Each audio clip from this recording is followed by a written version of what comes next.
출애굽기 14장 11절부터 16절 말씀입니다. 그들이 또 모세에게 이르되 애굽에 매장지가 없어서 당신이 우리를 이끌어내어 이 광야에서 죽게 하느냐? 어찌하여 당신이 우리를 애굽에서 이끌어내어 우리에게 이같이 하느냐? 우리가 애굽에서 당신에게 이른 말이 이것이 아니냐? 이르기를 우리를 내버려 두라. 우리가 애굽 사람을 섬길 것이라 하지 아니하더냐? 애굽 사람을 섬기는 것이 광야에서 죽는 것보다 낫겠노라. 모세가 백성에게 이르되 너희는 두려워하지 말고 가만히 서서 여호와께서 오늘 너희를 위하여 행하시는 구원을 보라. 너희가 오늘 본 애굽 사람을 영원히 다시 보지 아니하리라. 여호와께서 너희를 위하여 싸우시리니 너희는 가만히 있을지니라.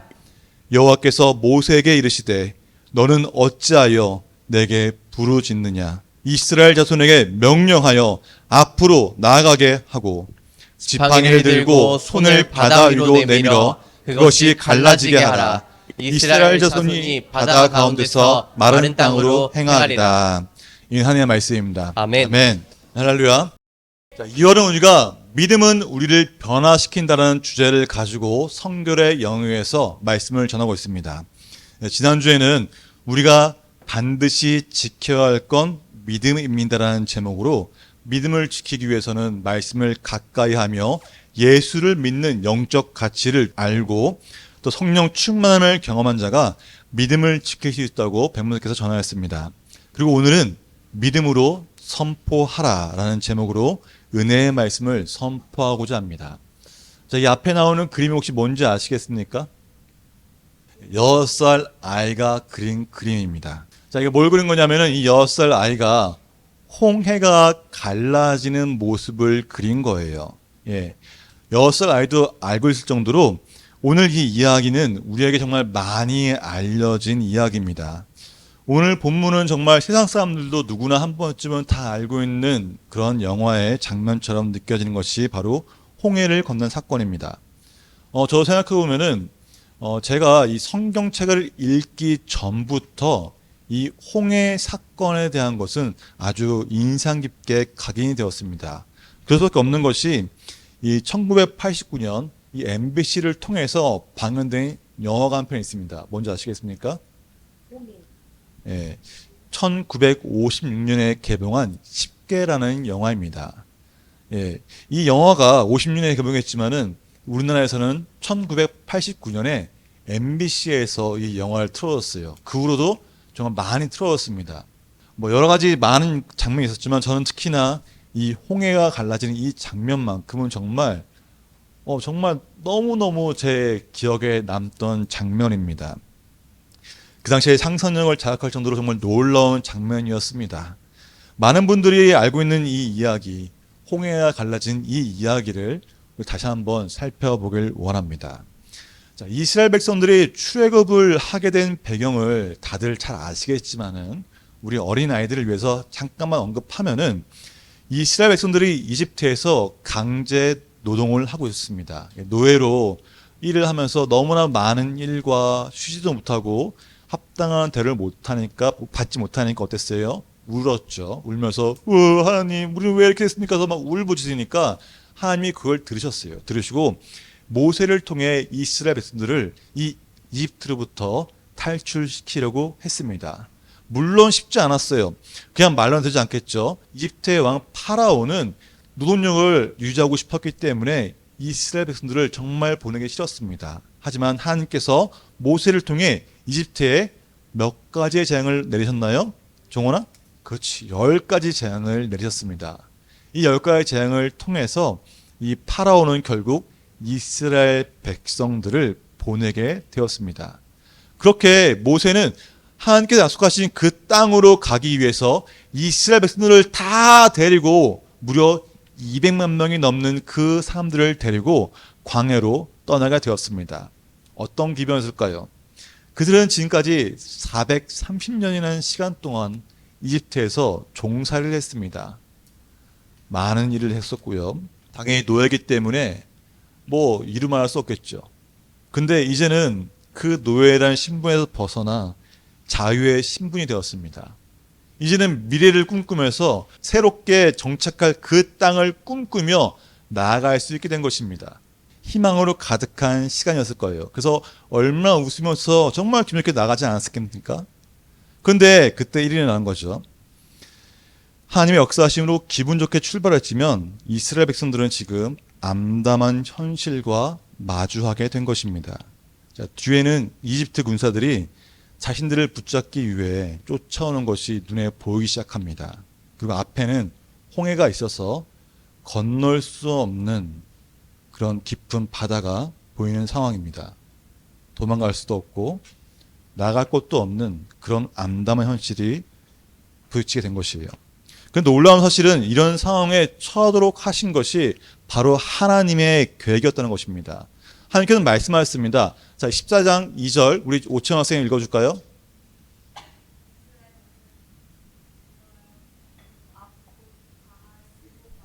바닷가에 장막을 치게 하라. 바로가 이스라엘 자손에 대하여 말하기를 그들이 그 땅에서 멀리 떠나 광야에 갇힌 바 되었다 하리라. 라고 하나님 말씀하셨어요. 하나님께서는 이스라엘 백성들이 이 바닷가 앞에서 장막을 치도록 하셨고 그 모습을 파라오가 들었을 때 그 파라오는 야 이스라엘 백성이 광야 끝에 갇혔구나. 그래 바로 저거야 하면서 쫓아올 것이라고 하나님이 말씀하셨다는 것입니다. 하나님 말씀하신 대로 바로는 이 이스라엘 백성들이 광야에 갇혔다고 들었을 때 이트 왕, 이 파라오가 수많은 병사들과 마차를 이끌고 이스라엘 백성들을 잡기 위해 쫓아갔습니다. 그리고 이제는 이스라엘 백성들이 눈앞에 보이는 지경에 이른 것이에요. 이스라엘 백성도 그걸 알았습니다. 그 마차 소리와 말발굽 소리를 들으면서 병사의 소리를 들으면서 그들은 두려움에 떨게 됐다는 것이에요. 점점 그들이 다가올수록 점점 두려움이 커졌습니다. 이스라엘 백성들은 그걸 알고 보게 되면서 얼마나 두려웠을까요? 그래서 말하죠. 이 애굽에 매한지가 없어서 광야에서 우리를 죽게 하냐고 애굽 사람을 섬기는 것이 죽는 것보다 낫다고 말하면서 소리칩니다. 이러지도 저러지도 못하는 상황에 처하자 이스라엘 백성들은 불평불만을 하게 됩니다. 하나님이 인도하신다고 생각해서 이 이집트를 나왔는데 지금은 꼼짝없이 죽게 된 것입니다. 우리는 어떻습니까? 우리도 비슷하지 않습니까? 예수님을 믿겠다고 결단하는 순간부터 사탄은 우리를 시험에 들도록 두려움에 떨게 하기 위해서 우리를 공격합니다. 우리가 하나님께 받은 그 복의 씨앗을 열매 맺지 못하도록 우리를 수없이 공격합니다. 예배 드리는 중간에도 공격하고 기도하는 시간 가운데도 공격하는 것이 사단이라는 것입니다. 뿐만 아니라 주님을 믿는다고 고백하면 이제 한 걸음 나아가라는 어린 친구뿐만 아니라 믿음이 이제 곧 받아들인 그 사람들에게도 사단은 공격한다는 것이에요. 그 어려운 상황에 처했을 때 사람들은 말하죠. 파라오처럼 비웃으며 말합니다. 내가 그럴 줄 알았어. 야, 너 교회 가는다고 그럴 때 내가 내가 알았어. 이렇게 말한다는 것이에요. 또한 이스라엘 백성들은 그처럼 두려움이 내가 다가왔을 때 그 두려움 때문에 원망할 수도 있다는 것입니다. 이스라엘 백성들은 이 이집트의 군대가 얼마나 강한지, 이 전차 부대가 얼마나 무서운지를 너무나 잘 알고 있었습니다. 잘 알기 때문에 더 두려운 것이에요. 그래서 이전처럼 세상을 쫓는 것이 훨씬 낫다고, 주님을 믿기 전에 그 삶이 더 재밌다고 말하며 다시 세상에 사로잡혀 이 죄와 저주의 노예로 살아가는 것이 더 낫다고 말하는 것이 바로 우리라는 것입니다. 우리의 두려움은 어떻습니까? 우리가 두려움을 모른다면 두려워할 수가 없어요. 우리 어린이들에게 이제 앞으로 돈이 없을 거야. 그러면 애들이 두려워할까요? 전혀 두려워하지 않습니다. 왜요? 상상을 못하거든요. 근데 우리는 어려운 문제가 왔을 때 그 어려운 문제가 나에게 다가왔을 때 내가 해결하지 못하기 때문에 두렵다는 거예요. 왜요? 이미 익히 잘 알고 있다는 것이에요. 이것 때문에 어떤 두려움이 다가올지 내가 상상이 되고 잘 알기 때문에 두려울 수밖에 없다는 것입니다. 현실을 알기 때문에 그 현실에 대한 두려움이 더 크게 다가오는 것이에요. 내가 무엇을 할 수 없는 상황에서 해결책이 안 보이는 상황에 처했을 때 우리는 이스라엘 백성들처럼 두려움이 불평이 되고 불평은 우리에게 부정적인 마음이 들어오고 결국에는 죄와 사망에 빠지게 하는 것이 바로 두려움이라는 것입니다. 우리는 두려움이 왜 찾아온지를 생각해 봅시다. 일어나지 않았는데도 불구하고 두려워하는 이유는 그것이 어떤 일이 벌어질지를 상상하기 때문에 두려운 것이에요. 이런 상황에서 모세는 담대하게 외칩니다. 13절입니다. 모세가 가만히 서서 여호와께서 오늘 너희를 위하여 행하시는 구원을 보라. 너희가 오늘 본 애굽 사람을 영원히 다시 보지 아니하리라. 아멘. 모세는 말합니다. 두려워 말고 서서 여호와께서 오늘 너희를 위하여 행하시는 구원을 보라 라고 말한다는 것이에요. 가만히 서서 보라는 것입니다. 이스라엘 백성들은 두려운 상황에서 뭔가 무엇을 하고자 했을 거예요. 숨을 수도 있을 것이고 혹은 이집트한테 가서 죄송해요 잘못했어요 라고 항복할 수 있을 것입니다. 또는 그 앞에 있는 그 바다를, 깊은 바다를 어떻게 해서든 건너려고 시도할 수 있을 것입니다. 그러나 모세는 말합니다. 가만히 서서 보라 라고 말한다는 것이에요.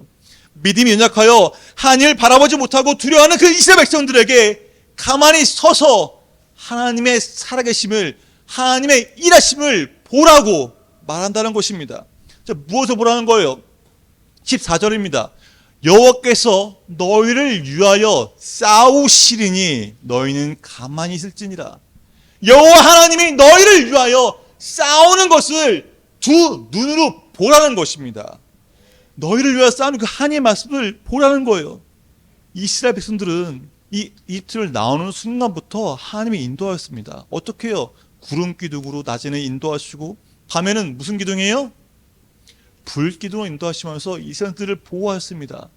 어딜 가든지 그 먼저 앞서가면서 백성들은 따라갔다는 것이 하나님 인도하심이 있었습니다. 그런데 이 하나님 인도하심의 길을 걸으며 고난이 없을 때는 아무런 문제가 없었어요. 야 하나님이 인도하시는구나. 이야 불기둥 봐라. 이야 구름 기둥 봐라. 우와 시원하다 따뜻하다. 가네 그 쫓아가야지 쫓아가고 아무 문제 없습니다. 하지만 어때요? 그 불기둥과 구름 기둥이 있었는데도 불구하고 이집트의 병사에 쫓아오니까 두려움에 휩싸게 되었다는 것입니다. 하나님의 그 인도하심을 따라가는 그 길에 고난이 찾아오니 그 두려움을 불평한 자들에게 하나님께서 너희를 위하여 쌓아놓은 것을 보라. 하나님의 살아계심을 직접 경험하라고 말하는 것입니다. 사랑하는 여러분, 우리가 하나님 믿는다고 말하고 우리는 교회를 다니는 하나님의 자녀라고 말하지만은 아무런 일이 일어나지 않을 때는 그저 교회 다니는 거 재밌지 하습니다. 하지만 내 삶 가운데 하나님을 있는데도 불구하고 고난이 찾아오고 삶에 문제가 생기면 어떻습니까? 이게 뭐냐고 두려움이 불평을 하게 되고 부정적인 마음이 들어온다는 것이에요. 홍해 바다 앞에서 장막을 치게 된 것도 하나님의 명령이었습니다. 하나님께서 이 모든 걸 다 준비했다는 것이에요. 우리가 하나님 말씀에 순종하고 말씀 인대로 나아가는 상황에도 그 찾아오는 모든 고난은 다 하나님이 우리를 위해 예배하신 것이라는 것입니다.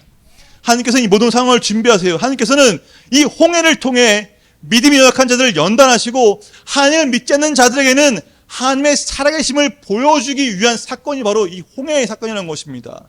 우리의 인생 가운데 모든 문제, 불신의 그 모든 문제들은 하나님이 예배하시고 준비하신 그 믿음, 그 시험이라면은 우리의 믿음을 더욱더 연단하기 위한 하나의 도구밖에 안 된다는 것입니다. 물론 내 생각대로 내가 하고 싶은 대로 내 이익을 쫓아가는 그런 일들 가운데 시험은 하나님 주신 시험이 아닙니다. 하지만 하나님 말씀 안에서 하나님께 기도하고 나아가는 가운데 주어지는 시험은 믿음 성장시키기 위해 주시는 말씀이라는 것입니다. 하나님 모세에게 말씀하세요. 여호와께서 모세에게 이르시되 너는 어찌하여 내게 부르짖느냐? 너는 왜 내게 기도하냐는 거예요. 그래서 말씀하시죠. 이스라엘 자손에게 명령하여 앞으로 나아가게 하고라고 말합니다. 너희 왜 부르짖으며 기도만 하고 있냐는 거예요. 말하죠. 나가라고, 앞으로 나아가라고 말한다는 것입니다. 부르짖는 그 기도로가 부르짖는다고 해서 모든 게 해결되지 않아요. 기도하고 나아간다는 것입니다. 앞으로 나아가라고 말하는 것이에요. 근데 어떻습니까? 지금 앞에 뭐가 있어요? 바다가 있어요. 바다가. 바다 앞에 나아가라 할 때 어떻습니까? 바다가 갈 거 상상할 수 있습니까? 상상하지 못한다는 것이에요. 내가 볼 때는 말도 안 되는데 이거 뭐 어쩌라고요? 어쩌라고 하는 말입니까? 이거 생각 안 들어요. 근데 한 걸음 나아갈 때 어떻게 했습니까? 앞으로 나아갈 때 하나님 말씀하신 명령에 순종하여 이스라엘 백성들이 한 걸음 내딛었을 때 모세가 지팡이를 듭니다. 자, 말씀 보겠습니다. 모세가 바다 위로 손을 내밀매 여호와께서 큰 동풍이 밤새도록 바닷물을 물러가게 하시니 물이 갈라져 바다가 마른 땅이 된지라. 아멘. 바다가 갈라진 후 나온 것이 아니라 이 이스라엘 백성들이 하나님 명령에 순종해 한 걸음 나아갔을 때 모세가 지팡이를 들고 바다가 갈라서 나온 것입니다. 그래서 그들이 건너간 것이에요. 마른 땅을 건너게 된 것입니다. 히브리서 기자는 이 사건을 두고서 믿음으로 그들은 홍해를 육지같이 건넜다고 말합니다. 믿음으로 건넜다고 말합니다. 아직 갈라지지 않은 바다였지만은 한 걸음 움직였을 때 하나님께서 바닷물을 물러가게 하시고 하나님이 이미 만들어 놓으시고 계획하신 그 길을 걷는 것만으로도 히브리서 기자는 그들을 향해 믿음으로 홍해를 건넜다고 말씀하신다는 것입니다. 우리도 마찬가지입니다. 주님을 믿는다고 고백할지라도 조금이라도 두려우면 불평하며 죄와 저주에 빠지는 것을 주님은 아셨습니다. 아무리 우리가 하나님 믿는다고 말하지만은 우리 안에 두려움이 찾아오고 불평이 들어오고 부정적인 마음이 들어오면은 이게 맞는 걸까 싶기도 하고요. 그 믿음이 흔들린다는 것이에요. 쉽게 죄와 저주에 빠지게 되는 것이 바로 우리라는 것입니다. 그래서 하나님께서는 우리 땅에 예수님을 보내신 것이에요. 예수님이 십자가 위에서 죄와 저주부터 승리하시고 사단의 권세를 이기셨습니다. 예수님을 믿는 자마다 영생 받으며 하나님의 자녀가 된다고 말씀하셨습니다.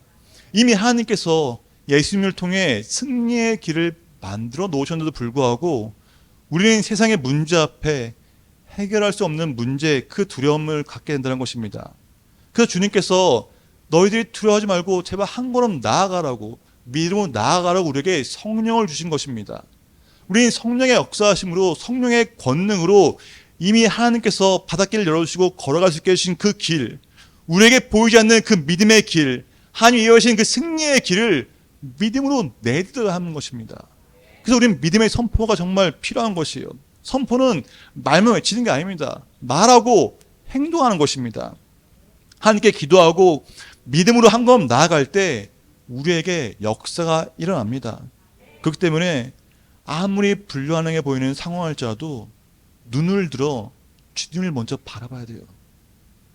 지금 내 앞에 홍해바다처럼 너무나 큰 문제가 있고 뒤에도 문제가 생기고 어디 갈 수 없는 아무리 그것도 진탕에 빠질지라도 주님을 먼저 바라봐야 한다는 것입니다. 하나님께서 선한 길을 인도하실 거라는 그 믿음으로 나아간다는 것이에요. 다윗은 어땠습니까? 도망자 신세에서 어디로 갈지 모르는 상황에서도 한 가지 확실히 아는 것이 있었어요. 어떤 거요? 하나님이 나를 선한 길로 인도하실 거라는 믿음이 확실했습니다.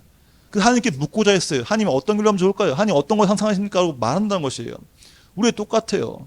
하나님이 나를 사랑하시기 때문에, 하나님이 나를 사랑하시기 때문에 선한 길로 인도하실 거는 그 믿음으로 굳건히 나갑시다. 믿음 선포하셔야 합니다. 14절 31절 보니까 이스라엘이 여호와께서 애굽 사람들에게 행하신 그 큰 능력을 보았으므로 백성이 여호와를 경외하며 여호와 그의 종을 믿었더라 라고 말합니다. 이스라엘 백성들은 자신들의 생각을 뛰어넘어 놀라운 방법으로 모든 문제를 해결하시는 그 하나님을 경험함으로써 하나님을 더욱더 경외하였다고 말합니다. 하나님이 주시는 시험은 하나님의 말씀에 순종할 때 시험되는 것이에요. 그러나 우리의 믿음을 연단하는 더 계기가 크게 된다는 것입니다. 사랑하는 여러분, 그 농부가 씨앗을 이제 밭에다가 씨앗을 막 뿌리는 생각해 보세요. 그 씨를 뿌리는 게 아까울까요? 아니면은 뭘까? 무슨 생각으로 기쁠까요? 씨앗을. 씨앗이 아까우면은 뭐 10개만 뿌리겠죠. 안 아까우면 몇 개 뿌려요? 100개, 1000개든 뿌리겠죠.